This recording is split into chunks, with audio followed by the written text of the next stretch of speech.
చెడు మీద మంచి, చీకటి మీద వెలుగు గెలిచిన పవిత్రమైన రోజు దీపావళి. ప్రతి ఇంట ఆనందాల దీపాలు వెలిగే శుభ సమయం. పిల్లల కేరింతలు, కుటుంబ సభ్యుల నవ్వులతో ప్రతి గడప కలకలలాడుతున్న వేళ రాష్ట్ర భవిష్యత్తు అనే మహాయజ్ఞంలో ఒక నాయకుడు తన వ్యక్తిగత సంతోషాలను, కుటుంబ సమయాన్ని సైతం త్యాగం చేశారు. ఆయనే మన నారా లోకేష్. ఈ సందర్భంలో రాజ్యసభ సభ్యుడు సానా సతీష్ బాబు మాట్లాడుతూ ఇలా పేర్కొన్నారు. ప్రజలు దీపాలను వెలిగిస్తుంటే లోకేష్ మాత్రం రాష్ట్రంలో పెట్టుబడుల దీపాలను వెలిగిస్తున్నారు.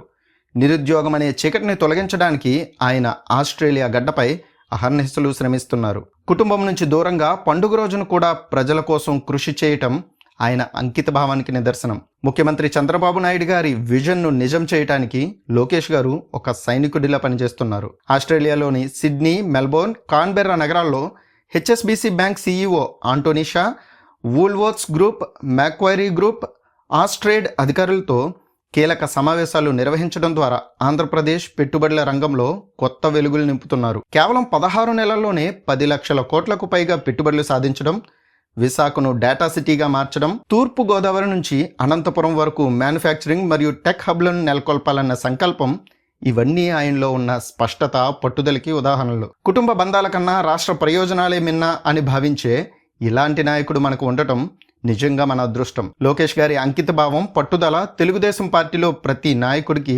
ఆదర్శప్రాయం. ఆయన కృషి ఫలితంగా ఆంధ్రప్రదేశ్ త్వరలోనే దేశంలో అగ్రగామి రాష్ట్రంగా నిలుస్తుందన్న విశ్వాసం మాకుంది అని సానా పేర్కొన్నారు.